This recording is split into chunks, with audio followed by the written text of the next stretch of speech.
안녕하세요. 저는 얼마 전 이혼을 했고 혼자 어머니를 모시고 사는 남자입니다. 제가 살면서 이런 곳에 사연을 보내게 될 줄은 꿈에도 상상을 못했었습니다. 제 이야기를 들은 친구는 저 같은 사람이 이곳에 많으니 사연 한번 보내보면 어떻겠냐고 하더라고요. 한참을 고민하다가 익명이라고 하니 이렇게 용기를 내어 보내게 됐어요. 아무리 사랑 없이 결혼을 했다지만 이렇게 관계를 끝내게 될 줄은 정말 몰랐어요. 저는 집안에서 맺어준 사람과 결혼을 해서 정말 사랑 없이 아내를 맞이하게 됐어요. 부자들끼리 정략 결혼시킨다는 게 드라마에서나 나오는 건 줄 알았는데 현실도 별반 다를 게 없더라고요. 저희 아버지도 그렇고 장인 어른네도 그렇고 두 분 다 사업을 하는 집안이었어요. 대대로 이어온 사업이라 할아버지를 통해 아버지와 장인 어른이 어릴 때부터 친하게 지냈었어요. 학창 시절 친구셨다가 각자 다른 분야의 사업을 펼치셨고 운 좋게 성공하셨죠. 서로 필요할 때마다 도와주며 윈윈 관계를 유지해 오셨고 자손들까지도 친구로 만들어 주셨어요. 친구 아니랄까봐 두 분 다 아들을 낳는 바람에 사돈은 맺지 못해서 아쉬워하셨었어요. 그 아들들이 다름 아닌 저희 아버지와 장인 어른이셨고 아버지는 아들을, 장인 어른은 딸을 낳아 이번에 사돈을 맺게 되었는데요. 그래도 생판 모르는 사이보다는 알고 지내던 사람과 결혼해서 다행이라는 생각이 들었어요. 하지만 그것도 잠시.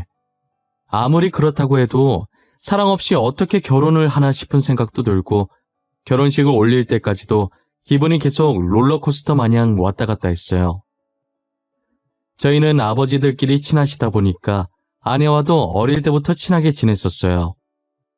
결혼은 사랑을 가지고 해도 이혼하는 마당에 저희 의사와 상관없이 비즈니스로 만나게 되니 결혼 약속을 잡을 당시엔 저나 아내나 어이가 없긴 마찬가지였죠.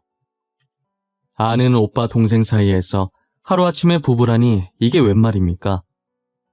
하지만 저희는 힘이 없었고 아버지들이 하라는 대로 할 수밖에 없었어요. 살다 보면 감정이 생기겠지 하는 무념무상인 마음으로 아내와의 결혼 생활을 시작했습니다. 사랑도 없이 한 결혼이 얼마나 갈까 싶었는데 생각보다 무탈하게 잘 지냈습니다. 아마 사랑이 없으니 서로에게 기대하는 것도 없고 그로 인해 실망할 일이 없으니 그런 것 같아요.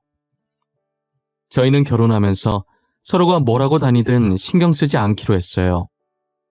단, 가정에는 충실해야 하며 불륜은 절대 없어야 한다며 서로 약속을 했습니다.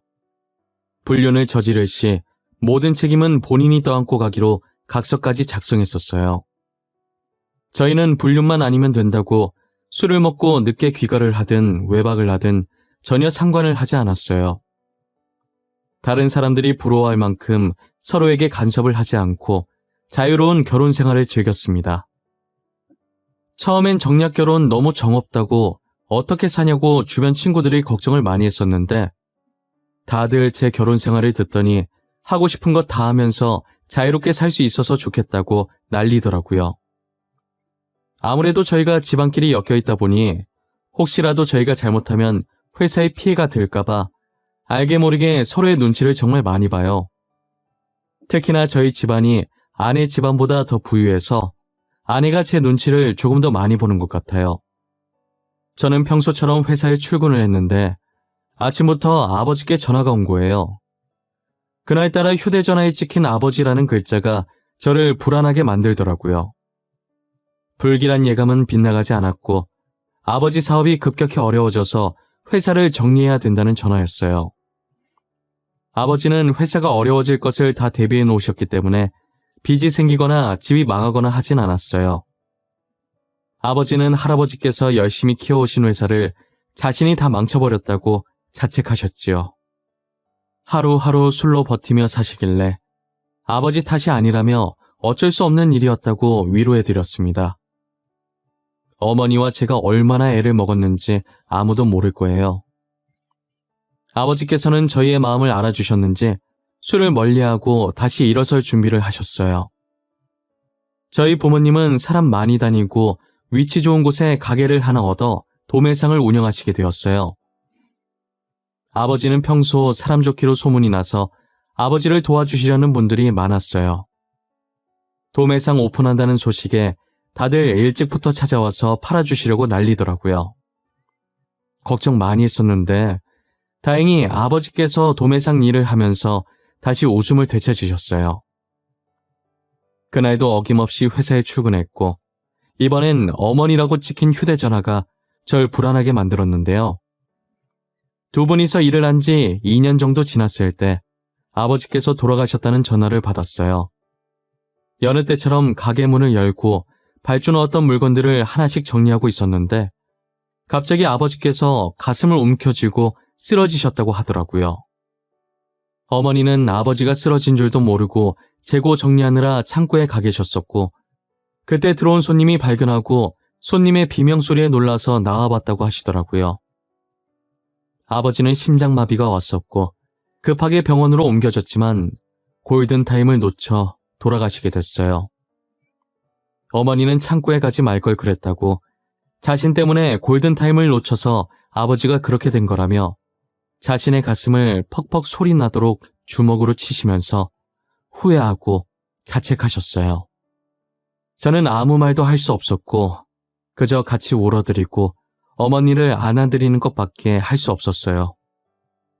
아버지가 돌아가신 걸 자신의 탓으로 돌리던 어머니는 장례식 이후 극심한 우울증에 시달리셨어요.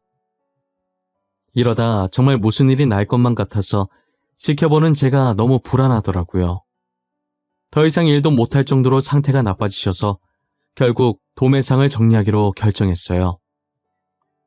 저는 아내에게 어머니의 상태를 말하고 조심스럽게 합가를 하는 게 어떻겠냐고 물었어요. 평소 아내는 어머니를 정말 친어머니처럼 잘해줬고 어머니도 아내를 친딸처럼 잘 챙겨주셨었어요. 비록 정략 결혼이라 저랑은 가까운 사이가 아니었지만 저희 부모님과는 정말 가깝게 지냈었거든요. 저는 불편하면 거절해도 되니까 너무 부담 갖지 말라고 했는데 아내는 흔쾌히 그러자고 하더라고요. 여보, 내가 고민 많이 하고 말하는 건데 지금 어머니가 우울증이 심하셔. 저렇게 혼자 두면 안 좋은 일이 생길 것 같아서 혹시 우리 합가하는 건 어떨까? 합가? 어머님 상태 많이 심각한 거야? 하긴 아버님이 돌아가신 걸 자기 탓으로 생각하시니까. 너가 불편하면 거절해도 되니까 너무 부담 갖지 말고 편하게 말해줘. 너가 어떤 결정을 내리든 괜찮아. 생각할 시간을 좀 줄까? 에이, 그럴 필요 없어. 합가하면 되는 거지. 어머님께서 나한테 얼마나 잘해주시는데. 나는 어머니랑 사는 거 좋아. 우울증 걸리면 혼자 두는 거 아니야. 합가하자, 우리. 마냥 철부지 부잣집 딸인 줄 알았던 아내가 그날 처음으로 달라 보였어요. 솔직히 요즘 며느리들 중에 어느 누가 시어머니를 모시고 살고 싶겠어요? 그런데 아내는 고민할 것도 없다며 어머니 혼자 두지 말라면서 합가를 하자고 하더라고요. 저는 그날 이후로 아내를 달리 보게 되었고 아는 동생 그 이하도 그 이상도 아니었던 감정이 조금씩 사랑이라는 감정으로 달라지기 시작했어요. 어머니는 아내가 불편할까봐 합가를 하기 원치 않아 했지만 아내가 어머니를 설득시켜 본가를 정리하고 어머니를 저희 집으로 모셨어요.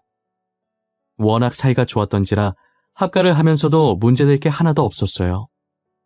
아내는 따로 일을 하지 않고 주부로 지내고 있기 때문에 어머니와 하루 종일 붙어 있어야 했지만 불평 한번 하지 않고 오히려 어머니께서 집안일을 도와주신다며 너무 좋다고 했어요.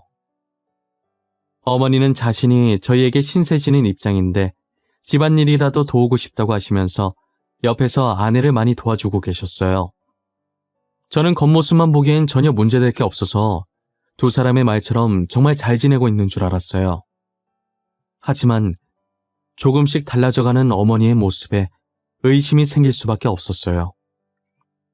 어머니는 날이 가면 갈수록 점점 야위어져 가시고 정말 뼈밖에 안 남아 살짝 툭 치면 부러질 것 같았어요. 나이 들면 입이 짧아지면서 살이 빠질 수 있다는 것을 들은 것 같은데 어머니 얼굴을 보면 살이 빠진 수준이 아니라 조만간 쓰러질 정도였어요. 혹시나 아픈 건가 싶어서 아내에게 물어봐도 별다른 증상은 없다고 하더라고요. 여보, 아무래도 어머니 몸에 문제가 있는 것 같아. 날이 갈수록 저렇게 살이 빠지시니 원. 조만간 병원에 가봐야 할까봐. 저러다 쓰러지시기라도 하면 큰일이잖아. 원래 나이 드시면 음식 먹는 양도 줄어들고 살도 빠지고 그래. 오빠가 너무 오버하는 거 아니야? 그리고 내가 매 끼니마다 건강식으로 잘 챙겨드리고 있어. 너가 우리 어머니 잘 챙기는 건 알지. 근데 이제 어머니 나이도 있는데 저렇게 말라가시니까 병이라도 있는 건지 걱정돼서 그러지. 아픈데 우리 걱정할까봐 말 못한 거면 어떡해. 안 그래도 내가 며칠 전에 병원 모시고 갔었어. 아무 문제 없다고 했어. 괜찮아. 너무 걱정하지 마. 살이 빠졌다가도 다시 찌는 거잖아. 조금 있으면 다시 돌아오실 거야. 아내는 정말 태연하게 아무 일 없을 거라고 자신이 병원에 모시고 갔었다고 하더라고요. 저는 평소 아내가 워낙 어머니를 잘 챙겨줘서 아무 의심을 하지 않았었는데 그게 화근이었죠. 결국 어머니는 다시 살이 찔 기미가 보이지 않았고 저는 아내 몰래 어머니를 모시고 병원에 갔어요. 몸 구석구석 전부 검사를 마쳤고 얼마 지나지 않아 검사 결과가 나왔는데 딱히 병 같은 게 발견되진 않았고 다만 단순 영양실조가 의심이 된다고 하더라고요. 의사가 평소에 어머니께서 음식을 잘 못 드시냐고 물어보셔서 잘 드신다고 했거든요. 양을 적게 먹을 뿐이지 고루고루 잘 드신다고 아내한테 들었단 말이에요. 의사는 제 말을 듣더니 그럼 이런 수치가 나올 수가 없는데 라고 하시면서 고개를 갸웃거리시더라고요. 저는 찝찝한 마음을 품은 채 어머니와 함께 집으로 돌아왔어요. 분명 아내가 밥을 잘 챙겨주는 것 같았는데 왜 영양실조에 걸리셨는지 도무지 이해가 안 되더라고요. 아내에게 어머니 검사 결과를 말하니 아내도 무슨 영문인지 모르겠다고 하고요. 원인을 알 수 없으니 저는 어머니의 식단에 조금 더 신경을 쓰고 비타민이라든지 어머니 나이대에 필요한 약들도 사서 먹이기로 했어요. 어머니는 의사의 말처럼 큰 병이 아니었는지 다행히 얼마 지나지 않아 다시 살이 찌기 시작했어요. 약을 안 먹어서 그랬나 싶은 마음에 약을 빼놓지 않고 먹였고 다 떨어질 때쯤 계속 사다 넣었어요. 그러다 어느 날부터 어머니께서 아내의 눈치를 살피고 아내에게 존댓말을 하기 시작하더라고요. 어머님, 오늘 오빠 쉬는 날이라 오빠가 집에 있을 거예요. 저는 잠시 친구 만나러 나갈 거라 혹시 필요한 거 있으면 연락 주세요. 필요한 거 없어요. 조심히 갔다 오세요. 혹시 언제쯤 집에 들어올 예정이에요? 저도 잘 모르겠어요. 일찍 올 수도 있고 늦을 수도 있고 그런 거죠. 저녁은 먹고 들어올 것 같네요. 오빠랑 저녁 같이 드세요. 간만에 부자지간 오붓한 시간 보내시고요. 뭐예요? 어머니, 갑자기 왜 지영이한테 존댓말 쓰세요? 존댓말 쓰는 거 진짜 이상해요. 그냥 원래 하던 대로 하세요. 오빠, 내가 어머님한테 그러자고 했어. 존댓말을 써야 서로 존중해주고 뭐 그런다더라? 아무튼 이런저런 이유로 이제부터 서로 존댓말 쓰기로 했어. 나 갔다 올게. 어머님 잘 모시고 있어. 아내는 서로 존중해주기 위해 존댓말을 쓰기로 했다는데 옆에서 듣는 제 입장은 다르게 느껴졌어요. 게다가 아내의 장단을 맞춰주겠다고 같이 존댓말을 해주는 어머니가 이상하게 느껴지더라고요. 그렇게 아내는 친구를 만나러 떠났고 저는 어머니가 저러다 말겠지 하고 고개를 좌우로 저었어요. 당시에 저는 아무것도 몰랐고 정말 어리석게 아내의 말이 다 맞는 줄 알았어요. 어머니는 아내가 나간 것을 확인하고 주방으로 가서 냉장고를 열더니 음식을 미친 듯이 먹더라고요. 못 먹고 죽은 귀신이라도 붙은 사람처럼 손으로 반찬을 마구 집어 먹는데 너무 당황스러웠어요. 어머니, 왜 그러세요? 아휴, 어머니 조금만 비켜보세요. 음식을 그렇게 손으로 드시면 어떡해요? 배고프신 거예요? 조금만 비켜주시면 제가 밥 차려 드릴게요. 어머니! 어머니! 빨리 먹어야 돼. 오기 전에 먹어야 돼. 먹을 수 있을 때 먹어놔야 돼. 나 살고 싶어. 아직은 죽고 싶지 않아. 이렇게라도 살아야 돼. 어머니, 지금 뭐라고 중얼거리시는 거예요? 잠시만요, 어머니, 제발. 힘이 왜 이렇게 센 거야? 어머니, 제가 밥 차려준다니까요? 조금만 나와봐요, 네? 저는 냉장고 안으로 들어갈 기세인 어머니를 떼어놓느라 힘들었어요. 어머니는 냉장고에서 떨어지고 잠시 정신이 나갔다가 돌아온 사람 마냥 흔들리는 눈으로 음식이 묻어있는 자신의 손과 저를 번갈아 보시는 거예요. 그러더니 우왕좌왕하면서 본인 방으로 들어가 버리시더라고요. 저는 어머니 손에 묻은 음식을 닦아주려고 물티슈를 들고 어머니 방으로 들어갔어요. 어머니는 여전히 불안한 눈으로 저를 보고 계셨고 저는 말없이 어머니 손을 닦아드렸어요. 혹시 배고프셨냐고 제가 밥 차려 드릴까요? 하고 물었더니 고개를 가로저으시더라고요. 어머니는 미안하다는 한마디만 남긴 채 떨리는 손으로 이불을 덮으시더니 벽 쪽으로 돌아 누우셨어요. 어머니가 아내의 눈치를 보는 것도 그렇고 갑자기 존댓말 쓰기로 한 것도 이상하고 그리고 냉장고에 있는 음식을 손으로 집어먹는 것까지 모든 행동들이 다 이상해 보이기 시작했어요. 저는 분명 제가 모르는 사이에 두 사람에게 무슨 일이 있었을 거라는 걸 직감했어요. 점점 이상해지는 어머니의 행동에 저는 몰래 방 곳곳에 조그만 홈캠을 달아놨습니다. 일주일을 보내고 주말에 아내가 잘 때 몰래 메모리칩과 노트북을 챙겨서 차 안에서 영상을 확인했어요. 무슨 영상이 담겨 있을지 모른다는 생각에 손이 떨리고 재생 버튼을 누르기가 쉽지 않더라고요. 심호흡을 몇 번이나 하고 어느 정도 마음이 진정되었을 때 재생 버튼을 눌러봤어요. 저는 영상을 보는 순간 어머니와 아내의 모습에 너무 놀라서 소리도 안 나오고 입을 손으로 틀어막았어요. 영상 속 아내는 제가 한 번도 보지 못했던 모습을 하고 있었어요. 다른 사람이라고 해도 믿을 정도로 평소 모습과는 정반대의 모습이었어요. 아내는 제가 출근하는 것을 배웅해준 후 문이 닫히는 걸 확인하고 곧장 거실 소파에 드러누웠어요. 그러더니 발가락으로 대충 빨래나 청소기를 가리키면서 어머니를 부려먹고 있더라고요. 저기 아줌마, 몸이 왜 이렇게 굼떠요? 빨리빨리 못해요? 저기 빨래도 그대로고 청소는 제대로 하는 거 맞아? 여기에 먼지가 왜 있어? 죄송합니다.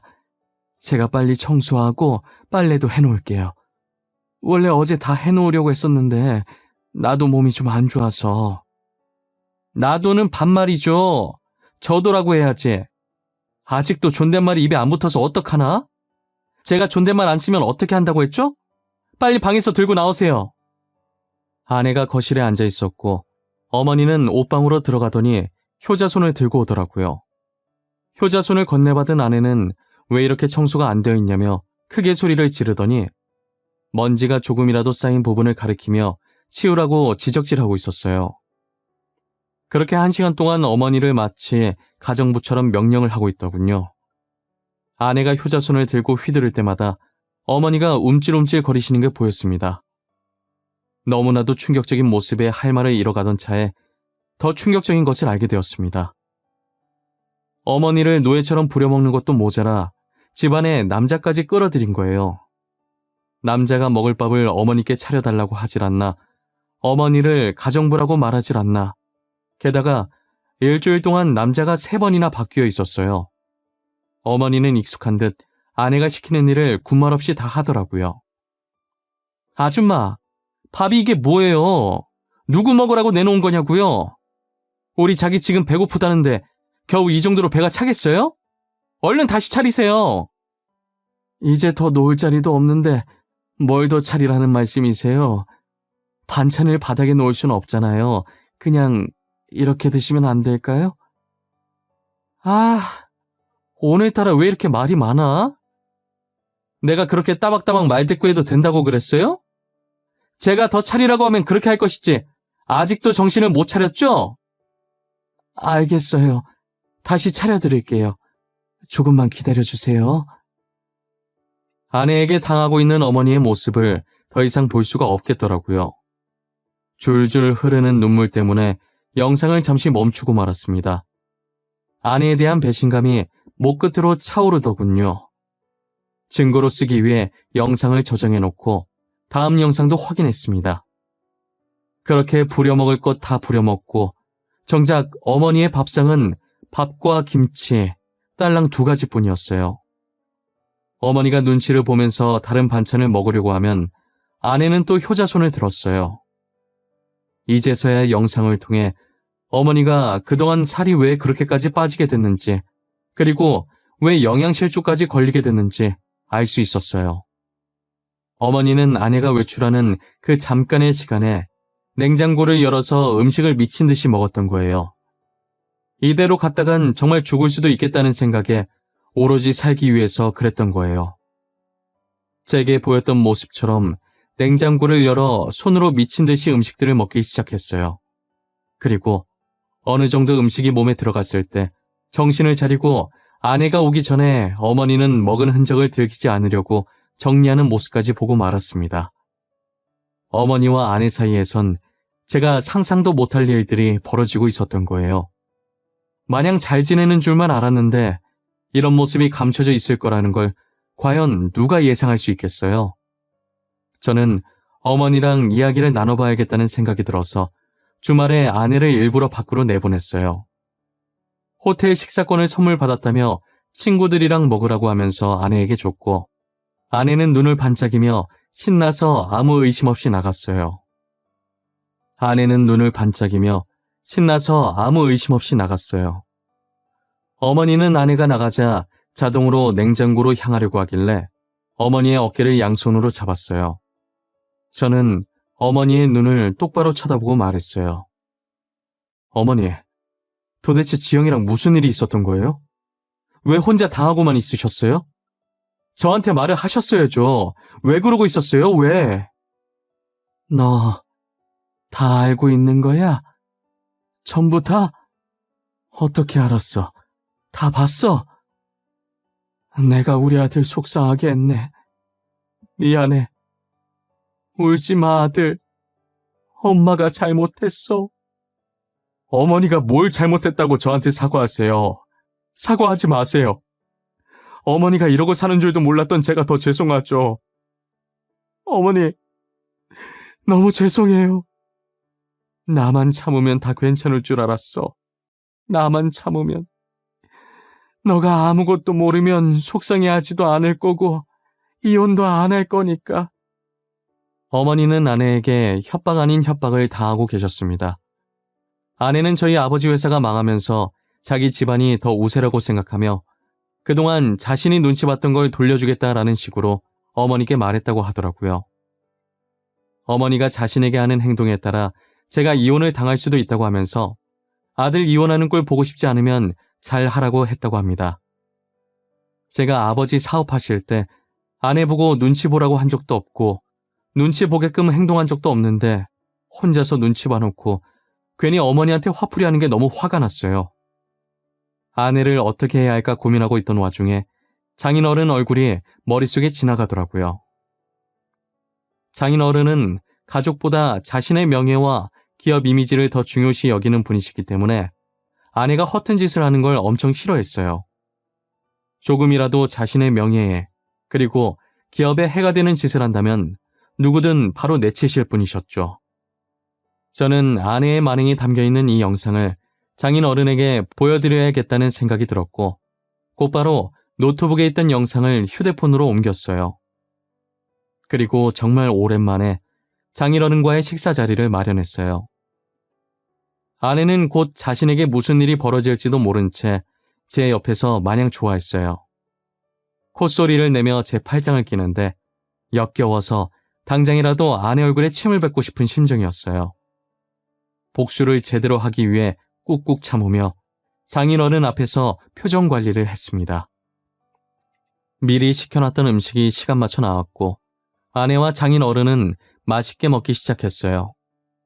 저는 속으로 이것이 이들의 최후의 만찬이니 많이 먹어두라는 생각을 했어요. 다 먹었는지 두 사람이 입을 닫길래 저는 휴대폰을 들어 영상을 장인 어른에게 보냈어요. 장인 어른은 휴대폰 알림 소리에 화면을 보는데 제 이름이 떠있자 뭐냐고 하시는 거예요. 그래서 깜짝 선물이라고 한번 확인해 보라고 하니 활짝 웃으면서 영상을 확인해 보시더라고요.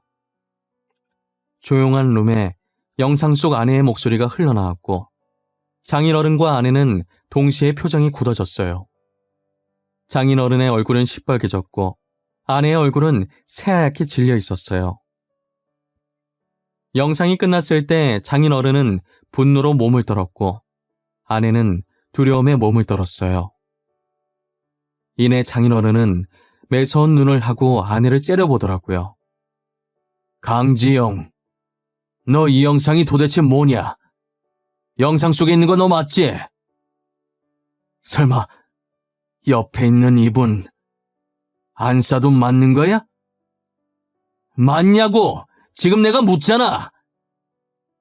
아버지, 그게요. 아니, 제가 다 설명해 드릴게요. 오해예요. 그거 저 아니에요. 조작된 거예요. 일부러 조작한 거라고요. 김서방이 할 짓이 없어서 이런 조작이나 하고 있겠어? 시어머니한테 이러는 것도 모자라서 집안에 외간 남자를 들여? 너가 지금 제정신이야? 아버지, 제가 잘못했어요. 한 번만 봐주세요, 네? 다시는 안 그럴게요. 다시는 어머님 안 괴롭히고 다른 남자 안 만날게요. 제발 한 번만 봐주세요. 너 같은 딸 둔 적도 없고 필요도 없어. 오늘부터 우린 남남이다. 내가 살아있는 동안엔 마주칠 일 없었으면 좋겠다. 나중에 장례식장에서 보던가. 장인어른은 제가 예상했던 그대로 영상을 통해 확인한 아내의 행동에 펄쩍 뛰셨어요. 아버지 얼굴에 먹칠을 해도 유분수지 어떻게 이런 짓을 하고 다닐 수 있냐며 호통치셨죠. 장인어른은 제게 얼굴을 볼 면목이 없다고 연신 미안하다고 하셨어요. 저는 장인어른께 사과해야 할 사람은 따로 있는데 왜 장인어른이 사과하시냐며 사과하지 마시라고 하고 아내만 내버려 둔 채 같이 식당을 빠져나왔어요. 아내는 친정에서도 쫓겨나고 저희 집에서도 쫓겨났어요. 몇 번이나 저희 집에 찾아와서 잘못했다고 한 번만 봐달라고 했는데 계속 무시하니 한동안은 저희 앞에 나타나지 않더라고요. 장인어른께 카드도 뺏겨서 할 수 있는 게 없으니 아마 상간남들 중 한 명한테 가지 않았을까 싶네요. 장인어른은 제게 잘해주셨기 때문에 장인어른한테까지 피해를 주고 싶지 않아서 조용히 아내와 이혼하고 어머니를 모시고 이사를 갔어요. 아내 때문에 정신적으로 충격을 많이 받으셔서 계속 두려움에 떠시길래 병원에서 치료를 하기 시작했어요. 장인어른은 어머니 앞에 나타나 다시 한번 죄송하다고 대신 사과드리겠다고 하면서 고개를 숙였어요. 안사돈, 무슨 말을 해도 위로가 안 될 것이고 저희를 용서 못 하시겠지만 정말 죄송합니다. 진심으로 사과드리겠습니다. 제가 자식을 잘못 키운 탓입니다. 아니에요. 사돈 어른 이러지 마세요. 사돈 어른께서 이러시니 괜히 제가 더 불편하네요. 저는 괜찮습니다. 참으면 병 된다고 했는데 자식 걱정하느라 미련하게 참은 제 잘못이죠. 제가 자식을 잘 키웠다면 안사돈께서 이런 수모를 겪을 일도 없었을 거예요. 정말 죄송합니다. 모든 것이 다 제 잘못입니다. 장인어른은 몇 번이나 고개를 숙이셨고 어머니의 모든 치료 비용은 장인어른께서 부담하셨어요. 틈틈이 어머니를 찾아와서 안부를 묻고 상태를 확인하곤 했어요. 이런 장인어른을 볼 때면 도대체 누구를 닮아서 아내가 저 모양인지 의문이더라고요. 장인어른께서는 저를 많이 아끼셔서 아직도 저와 연락을 하고 지내세요. 가끔 저희 아버지 얘기도 하고 같이 납골당에 가곤 했어요. 장인어른도 이제 나이가 있는지라 회사를 다른 사람에게 맡겨야겠다고 하시더라고요. 그러면서 제 손을 잡으시더니 아들이 없어서 믿고 맡길 수 있는 사람이 저밖에 없다고 저한테 자신의 회사를 맡아달라고 하시는 거예요. 제가 계속 못하겠다고 했지만 장인어른이 너무 간곡히 부탁하시는 바람에 그렇게 하겠다고 했어요. 그래서 원래 다니던 회사를 그만두고 장인어른 회사로 들어가 밑에서부터 차근차근 배우고 있어요. 직원들도 다 착하고 일도 잘하고 놀 땐 또 잘 놀고 제가 직원들한테 보고 배운 것이 많았어요. 제가 다녔던 회사랑은 조금 다른 일이라 힘들 줄 알았는데 옆에서 도와주는 저희 직원들 덕분에 힘냈어요. 앞으로도 직원들과 함께 즐거운 회사 생활을 해보려고요. 그리고 저희 어머니도 현재 상태가 많이 좋아져서 병원에 치료받으러 가는 횟수가 줄어들었어요. 이대로라면 얼마 지나지 않아 병원도 안 가고 예전처럼 정상적인 생활을 할 수 있을 것 같아요. 가끔 곤히 잠드신 어머니를 볼 때면 진작 알아차리지 못해서 죄송한 마음밖에 들지 않아요. 조금만 더 빨리 알아차렸더라면 어머니께서 이렇게 힘들어하지 않았을 텐데 말이에요. 저는 앞으로 이런 일이 2번 다시는 일어나지 않도록 어머니를 잘 모시며 살려고 합니다. 여러분들도 아픔 없이 행복한 하루하루를 살아갔으면 좋겠네요.